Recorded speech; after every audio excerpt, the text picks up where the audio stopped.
Hello everybody, this is Fernando for the all-new Mysteries and Oddities video. Alright, let's go ahead and let's start a whole new series here based on all of your new suggestions. Thank you so much everyone for those suggestions. Please keep them coming. I'll probably end up doing about maybe 5 or 6 videos this go around, but maybe even extend it a little further, just like I did with the urban legend side when there were so many good suggestions I just had to keep going. So yes, please go ahead and continue with those suggestions. This one is a fascinating case because A, I've never heard of this one before, and then B, it's definitely a doozy when it comes to its weirdness. I mean, that's why I set up this channel specifically as far as the mysteries and oddities, because this type of oddity definitely takes the cake. And when you see and hear all the information here in a few minutes, you'll definitely understand why. Although I do have some trepidation associated with all of this info, and me thinks that it could be something more on the lines of some kind of fake report or somebody else, like in other words, a human just playing a prank. But more on that here later on too in a minute. But it has to do with this. You're looking at it now. It goes by several names, but primarily it's known as the Sandown Clown, but it's also been referenced as Sam the Sandown Clown. That's quite a little bit of alliteration there. Try saying that several times, in other words, and then you'll see how you'll get tongue-tied. So let's go ahead and let's talk about all the fascinating and mysterious info associated with this one-time encounter with whatever this entity was. So what was the Sandown Clown? Well, this was a creature that was apparently encountered back in May of 1973 there at a location called Lake Common, Sandown, Isle of Wight. So hence the name the Sandown Clown, because of the location that it was found. And yes, it was just pretty much a one-time deal. It happened there at that location following, in this case, an encounter with 2 nameless children. I still haven't found what the names were of these children, but if anyone has more info on that, then please post those comments below. But their encounter, though brief, was very, very memorable, and they were able to describe many details, not just about the physical appearance of the Sandown Clown, but also some of the other attributes associated with, including the location where it apparently lived at. But yes, as far as where it was found, first let's talk about that. In fact, you're looking at a picture of the location, or at least purported to be the location itself. Here's how it happened. Apparently, the children were there vacationing at an area, and I'm guessing it was nearby the beach itself. I don't think this encounter happened there, mainly because obviously there would be too many people around that location, and for an encounter like this, considering that it only was the 2 children themselves that saw this apparent clown, then the other people would have clearly seen it if it happened near those beach. So let's go ahead and let's disregard that part. Instead, let's focus on this other area. So the children went across what was called a footbridge, and there they went into an area that consisted of a stream, and it was maybe even more along the lines of a tiny, tiny lake. So doing some research online through Google Maps, I was able to find something like this area. I have no idea if this is the actual location itself where they encountered this creature, but considering how isolated it seems and the fact that it's near some homes, one could easily surmise that yes, the children were just playing around that area, and then that's when they went to that foresty type location, and then boom, there's the perfect lake or stream that this creature was encountered in. It would be an absolutely perfect isolated area for something like this, especially considering how long it was as far as their stay with this creature. But yes, they went across that location because they were actually in this case, given a notice ahead of time through a siren. Apparently they heard what they called, or at least the closest approximation to, an ambulance siren. And so naturally curious as to what that was, they went across that footbridge, went into the stream or lake area, and then that's when they saw this. This is the Sandown Clown itself, and here's all the physical attributes. Interestingly enough, the children weren't scared about this creature. One would think, looking at this, and then in the natural fright that children seem to have with clowns themselves, one that looks like this, that is very, very close in terms of appearance to the clown, the children weren't necessarily scared, so they decided to stay around And then here's how they stated it looked like. First off, it was a little over 2 meters in height, so maybe about 6 feet or so plus. It had human-like proportions, meaning obviously like a head, 2 arms, 2 feet, and maybe what we would consider some facial features, but that's pretty much it. Everything else just completely made it fall onto the oddity side here of my video. So for example, there's this. This head was very, very spherical, so it had a perfect shape of a sphere. Obviously, no heads human heads would have anything along those lines. On top of that, the skin, whatever was visible, not just on the face, but maybe on the hands and the feet, was very, very white, but it had a paper-like consistency to it. So, in other words, no regular skin that you and I would see on other people, but instead, it looked like it was coated in some type of paper. And on top of that, each digit, in other words, the hands and the feet had three toes or 3 fingers as opposed to the standard 5. And then also on the face, which seemed to be more on the lines of a flat face rather than having the usual contours that a face has. Here in this case, things seem to be crudely painted on it, like almost like it was somebody or something that was trying to mimic a human-like face, but obviously couldn't have one on it, and so it just decided to, for lack of a better term, paint the features on it. That included 2 blue triangles that were supposed to represent its eyes, and then a rectangle for its nose, and then its mouth was something on the lines of a small yellow-shaped oval, and none of the features moved. So in other words, the eyes didn't move and the mouth didn't move when it spoke, and that probably would have created a eerie-like sensation if but for the fact that when it spoke, it was using another device. More on that here in a minute.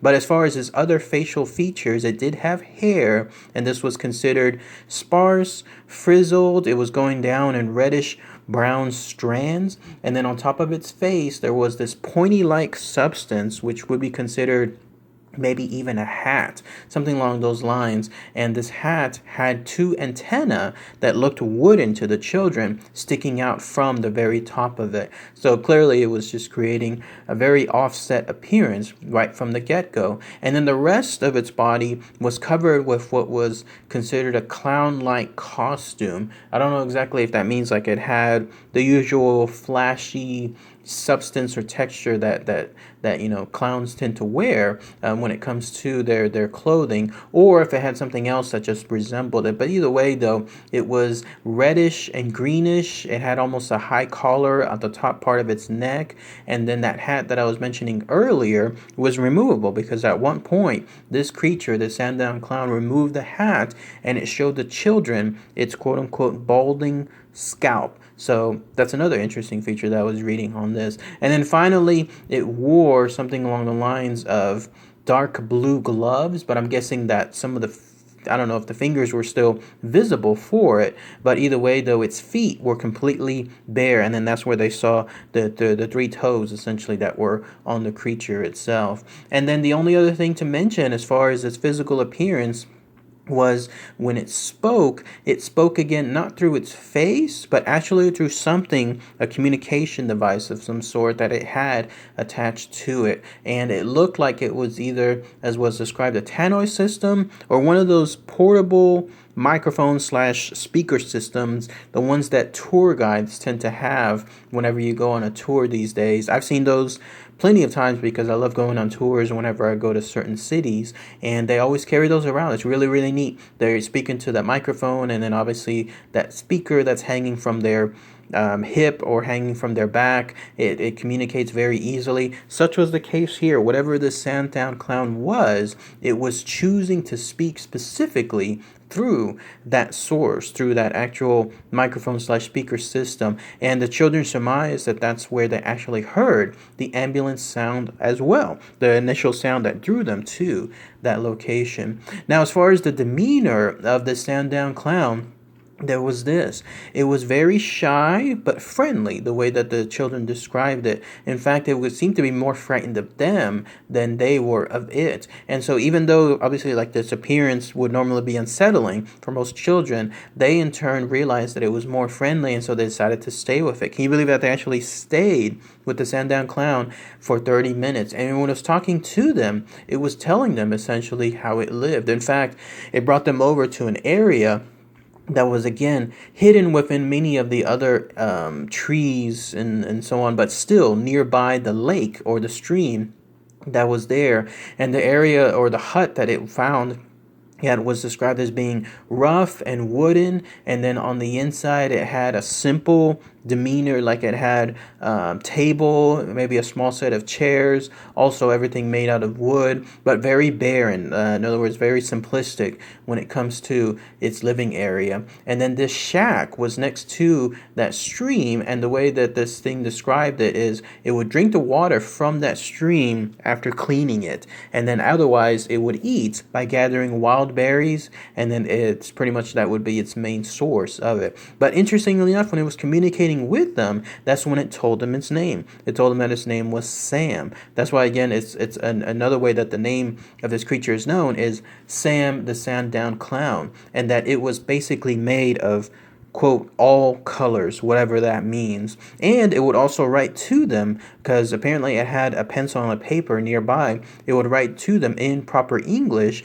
and then that's how it was also able to communicate them with on other things. But when the children would ask it questions like whether it was human, it said it was not, and then whether it's a ghost, well, then it said, well, not really, but I am in an odd sort of way.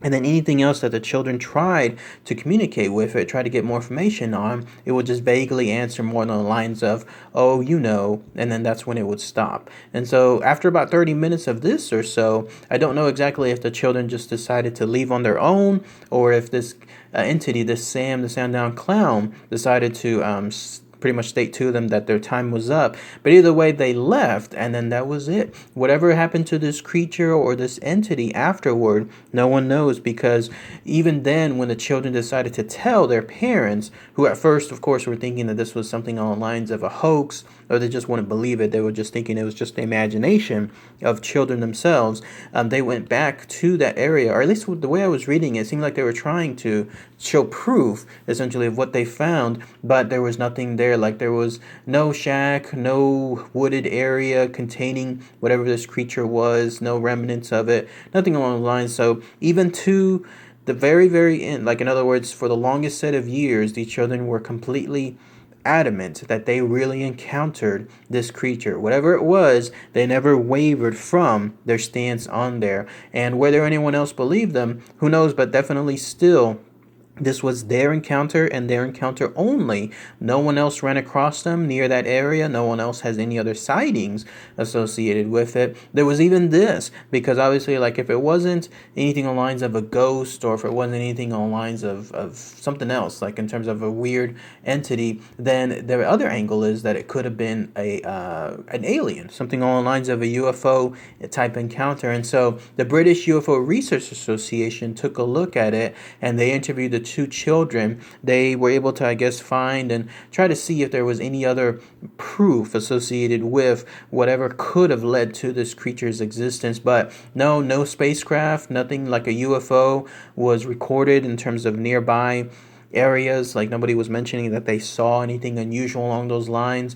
No one else as well mentioned seeing like spotted reports of whatever this Sam the Sandown Clown was from far away. Even nearby, there were some workmen that were just doing some kind of, I don't know if it was construction or something else nearby, but they were probably the closest ones, other than the children, when it comes to being near the area of this clown. They too stated that they reported nothing out of the ordinary as far as their encounter. So the British UFO Research Association at least did their initial investigation, but nothing else came up afterward.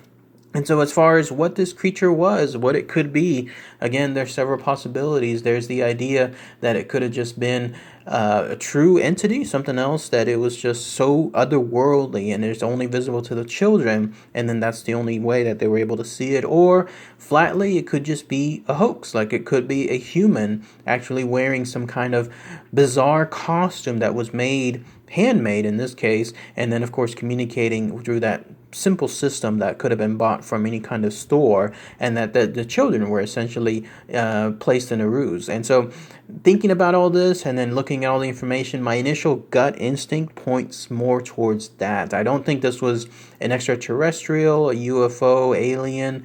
I don't think this was a ghost either. I don't think there was any paranormal, supernatural stuff associated with it. My initial gut instinct tells me that, yeah, I think this was more along the lines of a hoax, like like in terms of somebody just playing a prank associated with these children. And then obviously, like, the children's vivid imaginations would just compound things afterward, especially when they were telling the tales. But I believe that they truly did see something, but I don't know. My initial instinct again points to somebody else pulling a prank on them.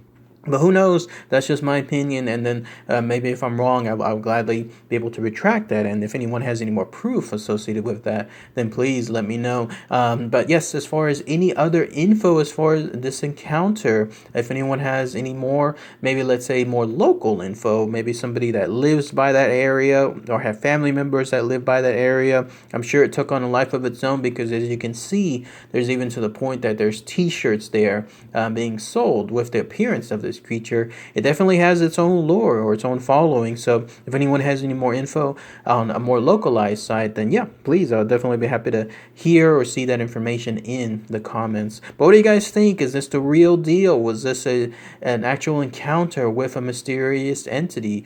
Was it a hoax? Was it a UFO/alien encounter? Or was it a ghost? Who knows? All of that is up for debate, but I would love to hear what your thoughts are with regards to this. So, all right, everyone. Thanks again as always. Take care.